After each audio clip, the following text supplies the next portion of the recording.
Yeah, so welcome to Tea Week. I'm Alex and I use he, him pronouns, and I'm a part of the community team here at Plume. I myself have been on testosterone for almost, it's either almost 3 or almost 4. Um, kind of lost track. But I'm so excited to be kicking off our All About Tea Week with our community collaborator panel. And I am joined by Jay and Landon to talk about all things tea. Before we get started, a little bit about Plume. Plume is the first digital health company dedicated to the trans community. They're for trans people by trans people, and more than half of the team is trans. Plume is available in 33 states and growing rapidly. And you can check out our website, getplume.co, for more info or to get started. I will pass it over to Jay if you want to introduce yourself, and then pass it on over to Landon. Hey, how's it going, guys? My name is Jay. I'm living in Brooklyn, New York. I've been taking testosterone for about 5 years. I believe so, 5 or 6. And yeah. Everyone, my name is Landon. I use he, him pronouns. I'm in Houston, Texas, currently a student at U of H, and I've been on tea for a little over 6 years. It'll be 7 years this November. Awesome, super stoked. Cool. And I saw that B, you just got top surgery, so congrats to you. That's super exciting. That's awesome. So yeah, now it is time to get into it. So there were so many questions submitted, and I appreciate everybody that sent in a question. There are so many good ones that it was like hard to even know where to start. But we're just gonna get started, and it's just gonna be like a chill, like free flow conversation. Again, utilize the the live Q&A box down here if you want, to ask a question. Again, we'll try to get to it, but we have a lot of questions that came in. And I kind of just want to like start in the beginning, if we can remember that far back. But an interesting question that someone submitted was, were you nervous or scared to start your journey medically transitioning? And yeah, I think, we all hear a lot about like how it's supposed, like how you're supposed to feel, or how it's like what way there is, like, if I'm scared, that must mean that I'm not like sure, but like the reality is that it's a big change, and it's okay to like be scared and be nervous. But yeah, I'll pass it to either of you to like kind of share your experiences. Jay, do you want to go first? Yeah, you can go ahead. Okay. So yeah, I was definitely nervous, and that, like Alex was saying, that's completely normal. It's a very big decision. And it can be nerve-wracking no matter how certain you are that starting tea is the right decision for you. I think an aspect of my fears and worries were influenced a lot by those same worries I felt by others, especially concerning how young I was when I started tea. I was 13 when I started tea. So there's this narrative, I'm sure everybody here is familiar, or has at least been told, that, oh, you're too young to know who you are. You're too young to be making these decisions for yourself. And when I was nervous to start tea, I took that sort of as maybe they're right. Maybe I am too young to know who I am or what I want. But here I am, 6.5 years later. So short and sweet, yes, I was very nervous, but I don't regret the decision at all. As far from myself, I was, man, it seems almost too long ago, but I was very nervous. Like I said, I'm 29, so this was about 5 or 6 years ago since I started on tea. But to be honest, it's always been on my mind to start, and I've always been nervous. And the first thing that came to my mind was my family. How would they feel? It was more of like their emotions before mine. So that's always been in the back of my head, and kind of like second guessing myself if I'm gonna be okay starting testosterone. But the help for supporters and therapy and things like that, it really helps you make sure like you're emotionally there, and they kind of guide you instead of just jumping the bridge and just diving into it. But yeah, it was definitely the struggle was just emotionally nerve wracking, just to see if I was going to lose friends and family. Um, but it wasn't too bad after all. I think it was just all in the head. Uh, but as long as you have a support system, you should be fine. I mean, as long as you have somebody to talk to and just help you, guide you, um, you should be safe. Yeah, I hear that. I think both of y'all like touched on the fact that like so often it is like more so of what others are gonna think, especially family and stuff like that. And it's just, you know, it is that whole like, okay, gets in your head, and it's like if you're not 100% sure, then it must, then all the people that are kind of already like not super happy with it are going to be like, well, see, like told you, like you don't even know yourself. And it's like it's a really big change, and it's okay to be scared. Like, I mean, it's like anything else, right? It's just like I was like totally afraid of like the unknown. Like I was super excited, but I was like, what if I look in the mirror one day and I'm like, who is that person? Right. And like on one hand, like it's kind of, that's what I wanted. But on the other hand, it was like, and I'm also 29. So like I started at 26. So I guess yeah, it's gonna be like 3 or 4 years. Um, and I lived so long as presenting female, that it was also like it was a change for me, even though it was exactly what I wanted. So there's a lot of like weird rhetoric that we hear all over, but the truth is like it's okay to be nervous. Like it's totally a part of it. And also if you're not nervous at all, that's great too. Like um I think there's a question that kind of like goes with it, or makes sense to me, is like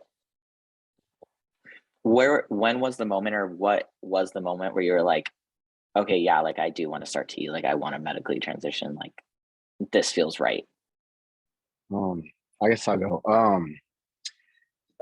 I think it was just the urgency. I started to get more impatient, like as I was getting older through the years, it was always in the back of my head. And it kind of like related to my relationships, like my friendships, my family relationships as well. Just me appearing in public and putting on clothes and, like you said, being in front of the mirror and things like that, that dysphoria just kind of kicks in, and the anxiety and everything. You just know that it's like, okay, I need this, I want this. So it's it's kind of hard to explain because it's a really like deep emotional feeling. um that's the kind of feeling I was having. So as soon as I was ready, I was like, I'm ready. Let's do this. I wanted to see like the doctor right away, get the therapy out the way. Like, let's inject right now. So, Yeah, I'd say my experience was pretty similar in that there wasn't really a single moment that I knew I wanted to start T. Whenever I would envision myself and what I wanted my future to look like, I knew that being on testosterone and going through those changes was a part of that picture. And, you know, also like Jay, I was ready the moment I came out. I'm like, this is what I know what I want. Even at 11 years old, I knew like I don't want to grow up and experience the changes that uh, cis women go through. That's not what I know myself to be. So really, it was a matter of, I knew that T was something that I needed, and when it actually came to starting, it was about getting my parents and my medical team on board before I was able to. Yeah, I think you like, yeah, that's an interesting trajectory, being like 13 and needing your, like I had hadn't even thought about the fact that you would need your parents, like, I guess, approval or whatever. I don't really know, but yeah, that's a whole other, aspect of it that I'm sure was a little nerve-wracking. I mean, I don't know how your family is, but um yeah, because like as in, I was 26, so I was kind of like, when I made the decision, I was just like, it was so scary. Like, oh my gosh, coming out was like terrifying. I came out like so many times, and then I would just like get scared and go back in the closet and be like, actually, never mind. And then, like you were saying, Jay, it was just like that. Like it just kept nagging. It was just like it's not going to go away. And at some point, I remember asking myself, I get this question a lot from like random people of just like, how did you know? Like it was like, how did you know you were trans? Or, and it was just like, I don't even know. There wasn't, again, like you said, like there was no point. It just like accumulated over time. And I started to like become obsessed with like watching YouTubers and being like, wait, this is what that is. Um, and then I just couldn't shake it. And then at that point, I was just like, I asked myself if like I could wake up tomorrow and like do this process and everyone would be supportive, no one would care. It was just like, cool. Would I do it? And it was like, absolutely. And it was like, I just realized that it was solely based on my fear of what other people would think, and not others, it was mostly just my family. Um, and, but once that was it, I was just like, I gotta do it. I literally came out and had already scheduled an appointment for like days after to like start tea. I was like, it's gonna happen. I don't care. Like, if you don't like it, sorry. I don't even, I wasn't living at home at the time. So that kind of eased a little bit of that where I could like get my space and be like, if you are not here for it, then I'm just gonna leave.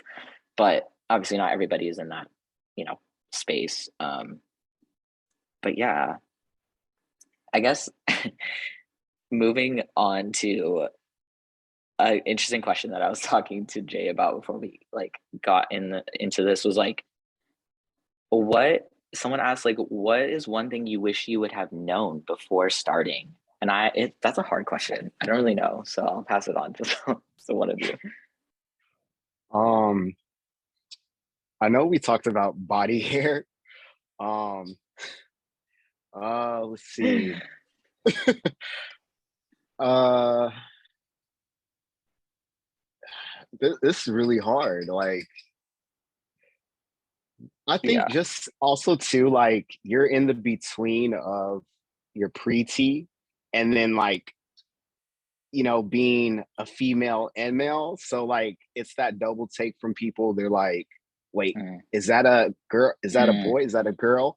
So I was in that mhm, awkward stage, so I felt uncomfortable. So I felt like all eyes were on me. So I think mm, like the 6 months in was like kind of the worst because I was just like, I just want to look like this, because you have that image already. Like I want to look like the man I want to be. So and it was just being impatient of like, how can I make this go faster? Can I like up my dose? Like I was always asking my doctor, like, what can I do to just look like the person I want to be already? But other than that, I say body hair, mhm. and that's just everywhere. It's ridiculous.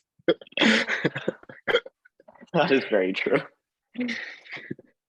Yeah, I mean, that's such a hard question, and I don't know if I really have a specific answer. I do agree with Jay that there was a lot of impatience, and I guess when you start, you're expecting, like, I know I kept up with, uh, documenting my voice changes and, wanting to be able to see progress over time. And I would get sort of bummed out when month after month, it wasn't like as noticeable as maybe I hoped it would be. Especially since when I was so young, they started me on a really low dose every other Mm, week. So everything was very gradual for me, especially the first like 6 to 8 months. So it was very much, you know, coming to terms with having to be patient and just sticking with it, which was, once you get over the hump, it's a lot better, but that those first, half a year to a year can be really frustrating, especially if you are started on a lower dose or you just aren't experiencing the changes that you want to see as fast as you want to see them. 100%. Yeah, I hear that. I was super impatient too. And like I really wanted facial hair. But honestly, it's like really only started to really come in like after like around my 2 year mark. So but it's a patience game. And yeah, someone actually put in the chat like, did you ever have any moments where you wanted to stop tea? And there was a question that I feel like kind of relates about like, have you ever like changed your dosage at times or went off of it, back on it? I don't think I've never like myself wanted to stop in terms of like, well, I take that back. So I always want to, I wish I didn't have to, stick myself every week. I know there's gels and different ways to apply, but sometimes recently actually it's become like a chore a little bit, which I hate to say that because I'm also very, very grateful to have access, of course. But, I think after you kind of stop seeing changes, it's like also gets to a point where you're like, oh my gosh, I have to do this like forever, essentially. I mean, you don't, but there's different ways to do it, and you can talk to your doctor about that. But like, essentially, right? It's like, dang, I have to do this forever. So I'm not gonna lie, and like, I don't know if this is recommended or not, but I skip weeks like pretty regularly. Um, Either I forget or I really just like feel like I don't want to do it that week. Obviously, I take my labs regularly, so please do that if you're gonna like mess around with it without like telling your doctor. But I'm not gonna. I've been around the whole week before of like, oh shoot, I skipped it, and then you're on the next day, and I'm on the next day. I've gone around the week, but yeah. So I will pass it over to y'all. Like, if you ever wanted to stop or have like changed your dose and or skipped weeks or whatever. Oh, sorry, I'm spilling my tea. Hey. um, there's been many times where I just want to, same, just like you, like I just don't want to take it because I inject every week. So I set a date. It's every Sunday. Um, some days I do forget. Some days I just don't feel like it. Um, and also too, it's the access. Like I'm grateful too that I'm able to have access to get it often. But there's a certain part of my medical insurance where you have to wait to get confirmation from the insurance itself. So sometimes you have to wait like weeks, for it to kick in. So you feel like, oh, if I miss 2 weeks of my dose, changes are going to happen, my mood swings or whatever it is. So um other than that, I try to keep it consistent as much as I can. Even though there's days where I don't feel like it, I try the next day. And just trying to be proactive with it, just maybe I also want to try to like put on like meditation music just to ease down, because sometimes those needles, like right now, I'm taking like these thick needles right now, and it's not looking too well. So, uh, you know, do my arms and then my thigh, just kind of like switch it up. But it's like sometimes the pain at the same spot is just annoying too. So yeah, I feel you on that one, Alex. Like skipping it, but try to stay on it. Yeah, I feel like that's a universal experience. I've done my shot on every single day of the week. Right now it's Tuesday, but it could be Wednesday in a couple weeks. Like, I don't really know. And sometimes I push it off until like 11:30 midnight and like, nah, it's too late now. I can't do it. So yeah, that any time that I've gone off tea or have gotten off of a schedule hasn't been voluntary. It's always been either procrastination, or there have been several times where I wasn't able to get a refill in time for,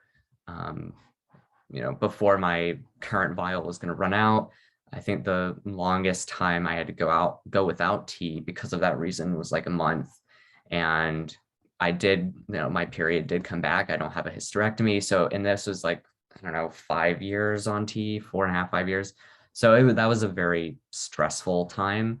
I was lucky enough to have people in the Houston community that I knew that were able to, spot me a couple shots once it was like, okay, I'm not going to get it for another week or another 2 weeks. But again, not everybody has access to those resources. And I'm, very lucky to be able to get it when I can and to have some consistency in that access. But yeah, like both of you, it sometimes gets, like, oh, it's shot day. I have to get out all the supplies and go through the whole thing. But yeah, I've only ever increased my dose or increased the frequency of my dose. I've switched the oil base of my doses before, or of the tea before, because when I was doing it in my stomach, I would get really bad scar tissue. And then I switched to my thighs with the new oil, and that made it a little bit better. But, those are the main changes I've had to the type of tea I take or my dosage. Yeah, I hear that. I did it solely in my abdomen, like you, like for the first 2 years, and it's sometimes like the needle won't even go through. Like that's how much scar tissue is there. So I've decided to like switch around because like it's rough, horrible, but that can happen, and it's also on me. Like I'm really bad with like massaging it after. I know you're supposed to, but I just like it's like one more thing, and it's like, ugh. But on that note, someone had a question like when choosing an injection or a gel or a patch, um, what did you consider like in like making your choice for what why I guess we all do injections. I don't know if any of you all have chosen or have done any of the others. I know I haven't, solely because it's already hard enough for me to do it once a week, and the gels you have to do it every day. I know for a fact I would skip. Oh gosh, it would be a mess. So that's personally like why I just do the injection, because it's once a week. I want to say the first time I got prescribed testosterone, and I've been going through many doctors. My first doctor, he was gonna prescribe me a gel, very low gel dose, and it cost way more than the shots. So, and I wasn't very educated of like taking the gel or taking the oil. So I was just like, let's just go with the injection. The only con about it is, obviously you're injecting it and you're going to get faster results, injecting testosterone. But the gel, I just hear like it was very slow. You only see results, very slowly than you do injection wise. So um, I was kind of scattered everywhere. So once I got, feedback from, the community and stuff, like, what do you guys recommend? Which one's better, and cost effective too. So they said the shots. So I went ahead and went the shots, and I actually got better results taking that. So yeah, I just want to say the gel wasn't a good thing for me, just because, again, like going back to the previous question too, just the urgency as well. So I recommend the shots. Yeah, I haven't done anything other than shots. Um, I have only done subcutaneous. I haven't done intramuscular, um, which I've heard is much more painful than sub-Q. But yeah, I heard, my experience was pretty similar to Jay's. It just made more sense for me at the time starting out. I'm not even sure if gel was even widely available 7 years ago. So it was a lot of, what I had access to at the time and what insurance covered or didn't cover, how much of it covered, stuff like that. So I've just stuck with shots this whole time. Yeah, the shots, I just really could never do it every day. I know would be so bad at that. Cool. All right, let's see. Trying to choose. So speaking of like, changes and stuff like that, a lot of people were asking about like emotional and mood changes. Um, and I know in the beginning I was so afraid of like being like a raging monster. Like, oh my God, I was like so terrified of like being just like the angriest person ever. And I think for a lot of people around me too, it was scary, like for my parents, like thinking like I was gonna be like a totally different person, like personality wise. Um, I think the one thing with the it's weird because like on one end, like I got so much more confident. And so like a lot of my anxieties like went away. Um, but I do like there is a component of it that will, affect your mood. Like it's a reality, or at least for me. Um, I don't know if y'all have this, but like it is so hard for me to cry. Oh my gosh, like I used to, and like, I love crying, but like, sometimes, sometimes it feels good to like have that emotional release. And like now it's like so hard. And I've talked to like my doctor, I was just like, it is frustrating at times almost that I can't. Um, so I know that's like something that's affected me emotionally. And then also like for folks to know also like the difference between shots and like gels too is like shot is like a very peak and then down, peak and then down, just because of it's a once a week thing. Um, and that's why like the gels tend to have a more gradual change. But I definitely feel it. Like at the end of my shot, like if I'm on the wrong, like for a while I was on like a really like a smaller dose ish. And so like at the end of the week, I would just feel like so down and like almost depressed. And then like I upped it so that like it would last longer. But I definitely, yeah, emotional changes are real. But yeah, whoever wants to chat about. You can go ahead. Um, yeah, I mean, it's also really difficult for me to cry now. And that was one of the sort of biggest changes that I noticed is before tea, I was like very easily upset by even the littlest things. And I would cry a lot, especially when I was frustrated. Now dry. I cannot cry. Like, and sometimes I feel like an asshole for not crying, like when I'm sad or something, awful is happening. It's like I just physically cannot, like nothing is coming out.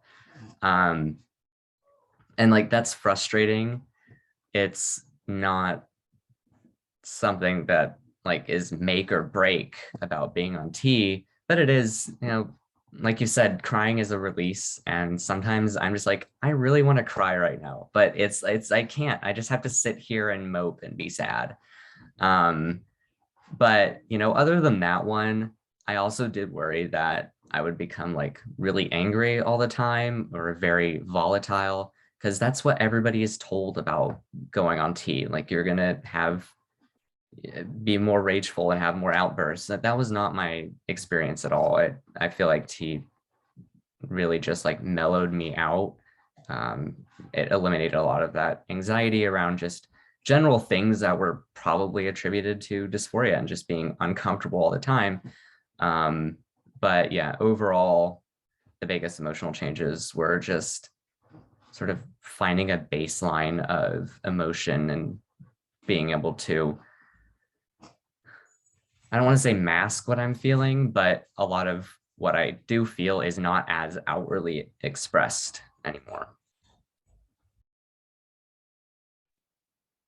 Um, so I agree, definitely. I feel the same way, like feeling masked. But the most emotion that I've experienced is probably anger. Mm, And sometimes it could be like the littlest thing ever. It could be I could be annoyed with something, and then I'm just like, what the just going off in my head. But yeah, I've been pretty dry too. Like there's a lot of times where I am just super dry to myself. Um, I've been a little more calmer too as well. But I experience more anger than anything. And I guess that's why I release a lot of that in the gym. And that's been great. So if mhm. I can release it in the gym, my gains are better, my endurance, everything is off the chain. But I definitely like feel you on just um as far as like crying, no, like not so much, but just a lot of anger for sure. Mhm. Yeah.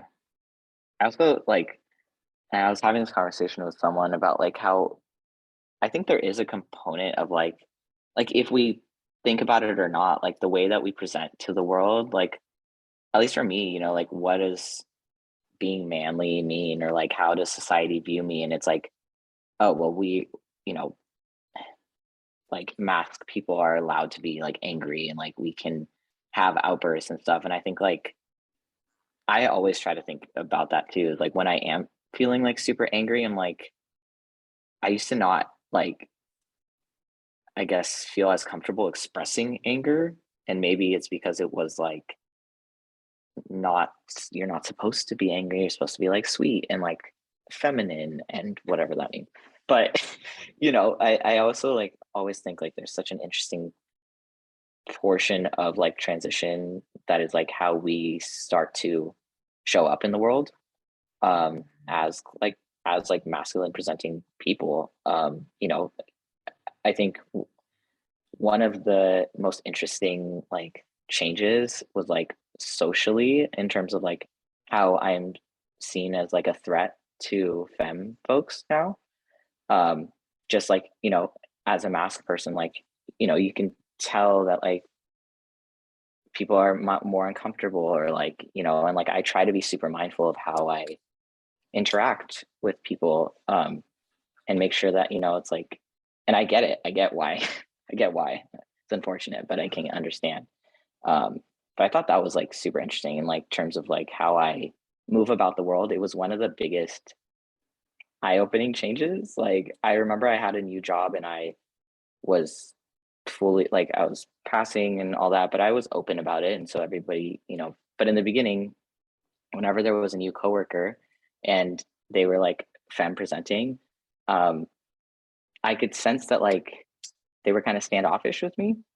And I was like, okay. And then I would go home to my girlfriend and be like, I think they don't like me. And I was like, I don't know what I did, or like, I don't know. And then my girlfriend was like, it's because you like, like to them, like you're a man. And so like, you don't understand that it's like, I know, like for me, I was like, but like, I'm friendly and I'm this. And my girlfriend was like, but you don't like, now that you are like presenting this way, like they, they're so used to a certain way of like, um, being around masked folks, which is like unfortunate but real. And I was like, oh my God, like no way, like that sucks. But it's also, and so I'm really mindful about how I show up in spaces now as a masculine presenting person. And yeah, did y'all like, how was the social part of it? Like once y'all like were passing or whatever that means to anybody? Um, I want to say, yeah, definitely too. Like sometimes you forget too because you've been on testosterone for so long. Um, I want to say socially, I definitely seen a respect out of men than I do women. Um, Hmm. because just being masculine already, and how women really treat you too, and being masculine. So I definitely seen the difference between there. Also too, sometimes being, just being yourself. And then when you're already transitioning and you just already forget that, you know, this is what you look like now. You don't look like the person before. You're like, I don't know if this makes sense, but like, you're just like, oh snap, hold on. I don't look like that girl no more. So, you know, It's so true. yeah, it's I know it's really hard to explain, but um I kind of gotta like remember, okay, I'm not that person no more. I used to, like, I'm on myself now. This is who I look like.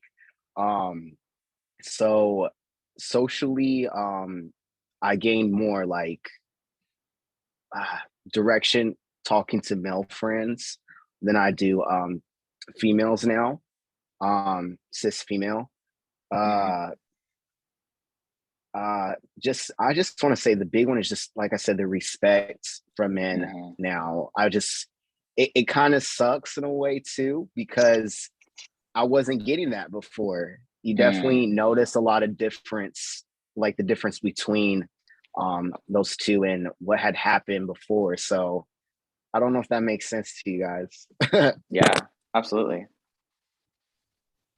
Yeah, you know, I being a kid when I came out and started transitioning, it's very different from Mhm. as a kid, as a young girl being socialized versus, being socialized as female for decades. So I don't feel like there was that aspect wasn't as prominent in my transition. Uh, I know interacting with people at school was different. I was seen as one of the guys, so I was treated as Mhm. one of the guys, which wasn't always great. Guys kind of suck, especially like middle high school age kids. Yeah, right. um, but there is, like you said, Alex, I'm seen as a guy, just another guy. And there are instances where I will notice a girl, what I perceive to be uncomfortable, or, trying to gauge whether or not I'm Mm. a threat or somebody Yeah, who's safe. So yeah. there's a lot of different cues that you are aware of when, Mhm. you are socialized one way and now occupy this space where you're expected and almost or definitely accepted to take up more space and Mm. to be on the offense instead of the defense, I would say. But yeah, definitely those Yeah, are the biggest sort of things I've noticed. yeah, yeah, 100%. Like, I also, like, love kids, like, I can't wait to, like, be a dad, and, like, I love children, but I like, I have to be careful, like, when I'm in public, and I'm like, "Oh my god, such a cute little baby," or, like, "Such a cute little kid," and, like, I don't wanna come off as, like, creepy. Um, like, that's a real thing that I started to be like, "Oh my god," like, I you know, it could come off that Yeah, way, so I'm, like, always much more "Oh, that's a cute kid," but, like, I can't be too, like, excited about it, or else it gets kinda weird, and it's like, I just really love kids, but, um, but that was something too that I was just like, "Okay, like, I guess, that's fine." Um, yeah, someone said, "Wish there was a class to take about how to expect your social role to change and how to be respectful about how people are going to treat you now," and it's like, that's true though. Like, I really wasn't it's not like I wasn't yeah, I guess I wasn't prepared for it, and like you said, Landon, like, I was 26, so right? So, like, I was, like, an adult. I had been through life being seen as a female for, like, so long that then all of a sudden it was, like, also this, like, overnight, like, respect from men, and it, like, really kinda grossed me out.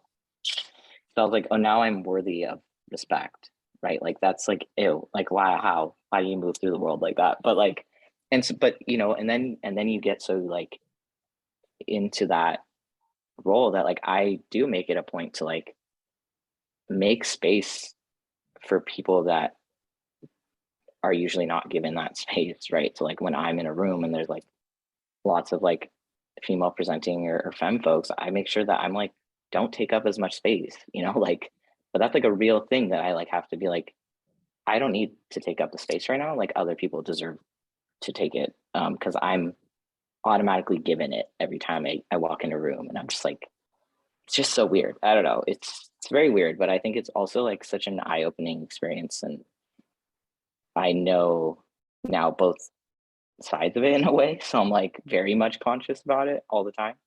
I wish more people were conscious about it, but you know. Um, but yeah. Okay, we have time for like a few more questions.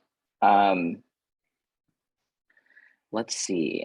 Oh, some people had questions around acne. I don't know if either of you had that. I was never really acne prone before, and I didn't really have any acne after, but I know that it's very common occurrence, so I'll let y'all take it away if that's something you have experience with.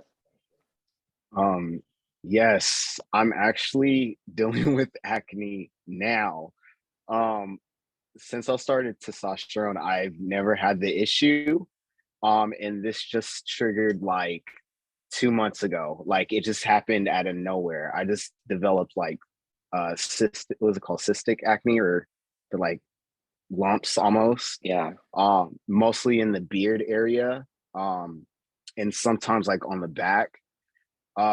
I don't know how. I'm still trying to figure out like why, like, but it's weird that being on testosterone for 5 years and then all of a sudden it just appears. So it could just be like my levels being very high.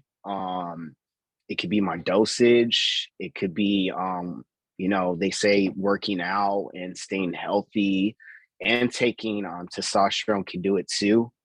It could be a like numerous things happening, or just the certain age, like my age, and taking testosterone. So right now I'm seeing a dermatologist.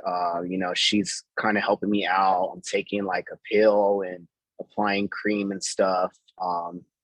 But yeah, but it hit me pretty late, but I'm hoping it can go away in a year, or I hope by tomorrow, but we'll see. Yeah, I mean, I don't think my acne on T was any worse than it was pre-T. Um, it's been pretty mild overall, but still, like, I get acne. I still get acne.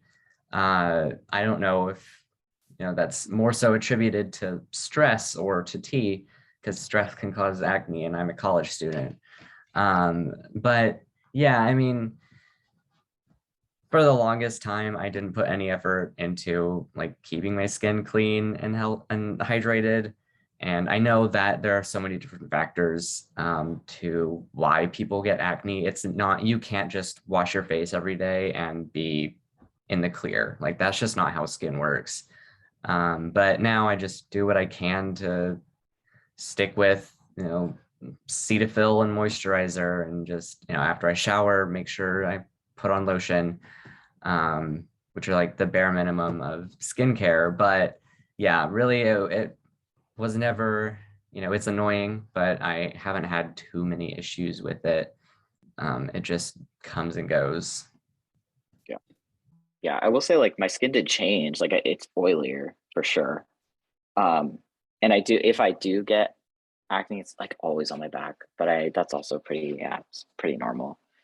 Um, Especially like for a lot of folks, it's like in the beginning, but for Jay, it's 5 years. But I'm hoping, but like Landon, you said, like there's so many factors too. Like it could be stress. It could be levels though. Like there's so many things that it could be, but acne can be kind of frustrating.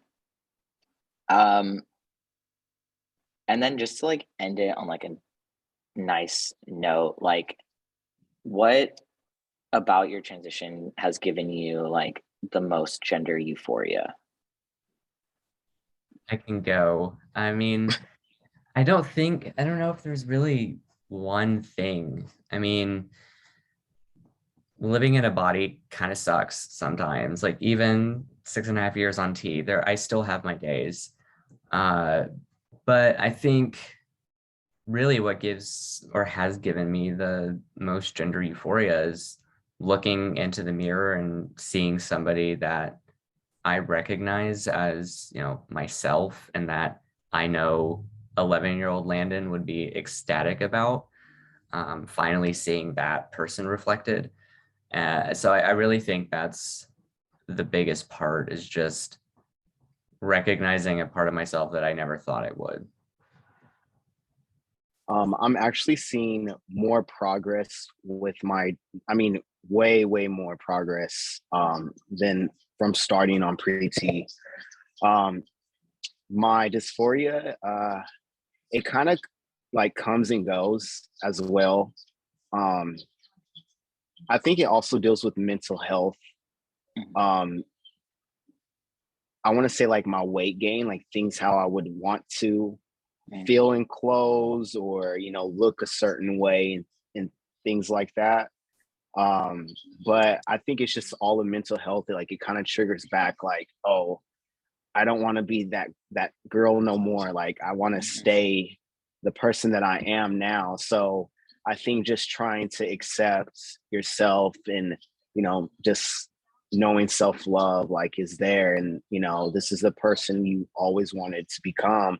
It's in front of you. So I am dealing with that a little more now, I think, because my changes are so well, what's the word, like, compounded. Like, I see it more now. Like, this is, I'm seeing the dramatic changes than it was before. So my mind is mentally on it a lot. But they say, like, we're still transitioning. There's a lot more changes than what you're seeing now. So I mean, I'm looking forward to it. But it all starts from mental health.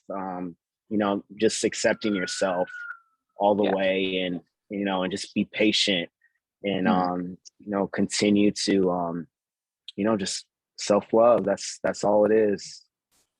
Absolutely. Yeah, I love that.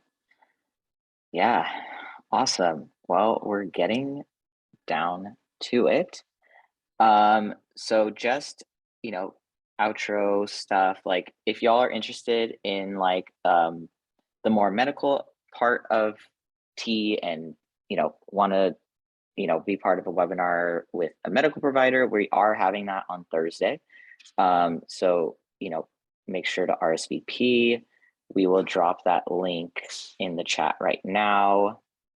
And make sure that, if y'all are interested in that, it's going to be awesome. It's with one of our medical providers. So it's another opportunity to like get the real like medical side of everything. If y'all are interested. And then, just thanks so much for joining us. Thank you, Jay and Landon, for being here. This was awesome. We hope everybody had a good time. I know that there were so many more questions that we weren't able to answer. And there were a lot of medical questions too. So make sure to come to that medical provider Q&A if you're interested. And feel free to follow our collaborators here. Rye will put their Instagrams in the chat. But we appreciate all of you being here. Thank you, Jay and Landon, again. And thank you, Rye, for moderating. And Lana, I saw you in the chat there helping us out.